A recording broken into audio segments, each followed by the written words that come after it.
Hey everybody, I'm CJ, and I want to talk about Replicator, a COMICSGATE book that arrived in the mail a couple of weeks ago. Uh, all due respect to the series creator of Replicator, Rob Arnold. I follow him on Facebook, or sorry, it's early in the morning. People, forgive me. I follow him on Twitter, and seems like a really cool guy. And he's definitely excited for this comic book, and he should be. But I backed this comic book, and I'm going to be honest with everybody, I didn't have super high expectations for it. It looked cool. The art that I saw, the description of the story and the basic concept of it, all of it sounded great. But like I say, I mean, there's almost no way of saying this without sounding kind of like an asshole, but I wasn't really thinking a whole lot about this comic book. It looked cool, and so that's about as much thought as I gave to it. So I backed it, and that was that. Even kind of forgot about it for uh, quite a while, like several months or something like that. And then when it finally arrives, needless to say, I was thinking about it quite a lot. I mean, just from the jump. I mean, just look at this. Look at this cover. I mean, holy shit! Just look at this cover. How cool is that? And then you get a sort of different version of the cover with no text on it. That looks, if anything, even better. But even the original looks pretty awesome. But yeah, this page two, this looks great. Just love it. The uh, the setup of this story, I don't want to give too much away, especially, well, I mean, some of this is sort of given away in the Indiegogo campaign. So I guess if you're really curious about this, just go check out the Indiegogo campaigns. But I do want to skip, honestly, probably most of the pages in this comic book. But I do want to shine some attention on the first four pages. I'm only going to show you. I think this is page two. I'm only going to show you just this one page and just leave the rest to your imagination. You know, you can back this comic book if you're curious. But the amount of exposition that Arnold is able to get out of the way on really all four of these pages. But like I say, this is the only one I'm going to show you because this is just so exemplary of what Rob Arnold is up to in this issue. There's been this massive, deadly outbreak, and people are dying left, right, and center.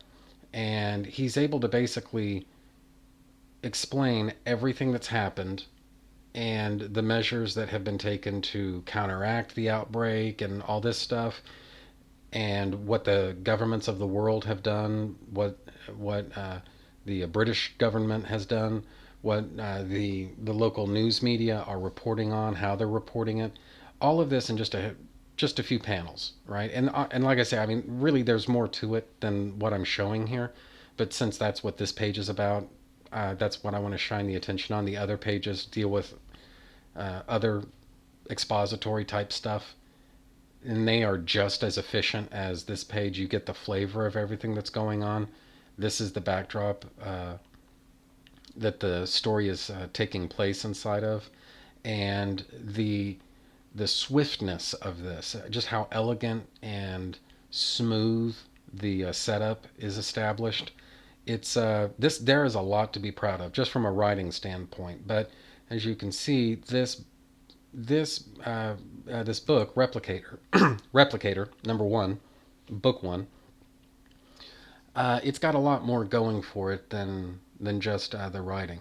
If there's one thing this is just a personal preference of mine.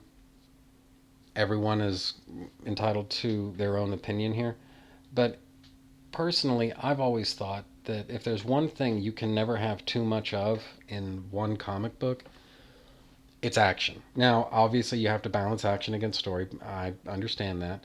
But honestly, I personally think that you can never have too much action. Now, the as it goes for this issue, I would say this fight with Ghost and then the sort of Black Widow kind of operative, the fight between Ghost first between the soldiers, and then her showdown with this character called Swift Shock.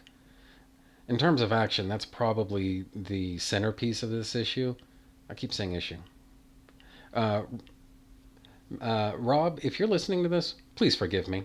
The centerpiece, the sort of like battle centerpiece of this issue is probably the showdown between Ghost and Swift Shock. And just look at this art. You can, a lot of times with art, I think a lot of artists, they're fixated on drawing something that's cool. They're not necessarily interested in showing you linear actions. All right. And so what we see is basically Ghost is zooming in on her little hoverboard looking thing. She backflips off of it, lands on somebody, and you can see where there's a linear procession of action, riding in on the hoverboard, backflipping off of it, landing on somebody, taking out her mega swords of doom, start hacking some motherfuckers up, and she's just cutting through these people like butter. And the thing is, it's so easy to follow along with the storytelling here.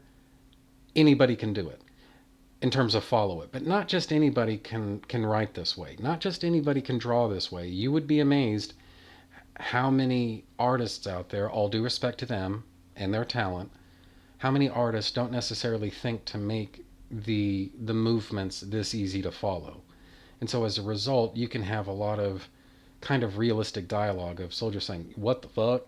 and calling for backup. We're under attack. All everybody come in here. We're getting cut to pieces. It allows the writer to have more realistic dialogue than that, as opposed to perhaps a lesser artist. Maybe it's not super clear what's going on, so you need to give the characters dialogue balloons saying, "Oh my God, she just landed on Sergeant Johnson," and so now we have. And anyway, so this is extremely well done writing, but extremely well done art. Just look at this. And then from there, Swift Shock comes in, and uh, I read this little piece that was written by, I assume it was written by Rob Arnold, who basically said that Swift Shock was basically meant to be this kind of hipster cliche.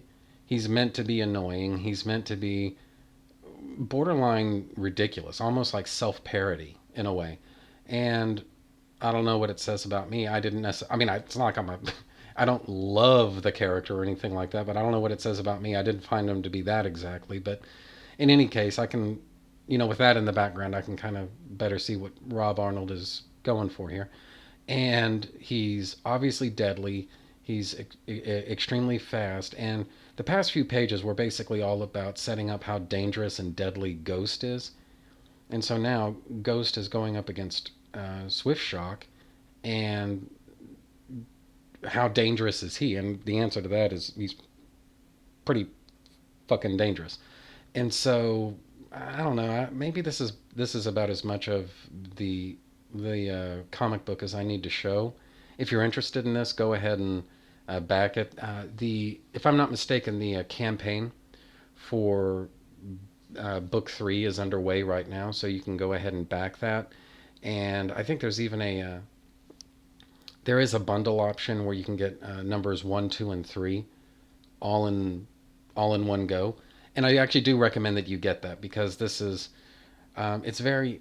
I don't want to say that it's kind of like X-Men meets Terminator. It's not really that exactly, but you can see a teeny tiny bit of X-Men influence. And in as much as I am a fan of the X-Men, that works just fine for me. So obviously I've backed book 3. I'm very interested to see what's coming. And there was a minor. I can't even say it was a customer service problem. Whenever I backed this book, it was basically me being a complete derp and not paying attention to my business. And so the little problem that I had, Rob smoothed it over pretty much right away. And so now I've got a comic book that's really cool, and I've kind of got a little bit of loyalty now, like just kind of consumer loyalty to Rob Arnold. Because like I say, I made a kind of a stupid mistake, and we were able to get it fixed up, lickety split, don't have a fit, and no problems. And you compare that to, I don't want to get too negative, or for that matter, I don't want to get too specific, but how many pleasant interactions have you had on social networks with comic book pros, especially lately? Whereas my interaction with Rob Arnold, like I say, uh, I made a mistake, and he got everything clarified for me. He got it all fixed up. I'm being vague for a reason, but anyway, because I don't want people to take advantage. But anyway, but the point is, I made a stupid mistake, and Rob Arnold at least had the manners to not laugh at me to my face about it. And it's just little things like that, creating a quality product with really cool art. And honestly, guys, I mean, book two has, all due respect to this artist, book two has even better art than this, but this is a great starting point. And it's like, what part of this is there to not like, you know? So, anyway, this is definitely a recommend. Replicator, go ahead and check it out. It's on Indiegogo right now. Like I say, you can get a bundle with books 1 through 3. You can pick them up all in one go. I do recommend that you do so. I've backed book 3 myself. Looking forward to it. Can't wait for it to arrive. And this is this is everything that I've been missing from comic books in for years now, for years. And it's maybe there's some unintentional coincidences going on here. Some of the subject matter, the outbreak and everything. And hey, as a comic book creator, like, what are you supposed to do? But nevertheless, I mean, yeah, there, yeah, that's kind of hard to miss. But anyway, like I say, this is a just great comic. Pick it up, back it. I know you'll like it. So anyway, so I'm CJ, and that's that. Thank you for watching. Subscribe, make sure you're still subscribed, comment, like, and share this video because it really helps me out. Also, you can find me on Twitter at Cole Loves Comics.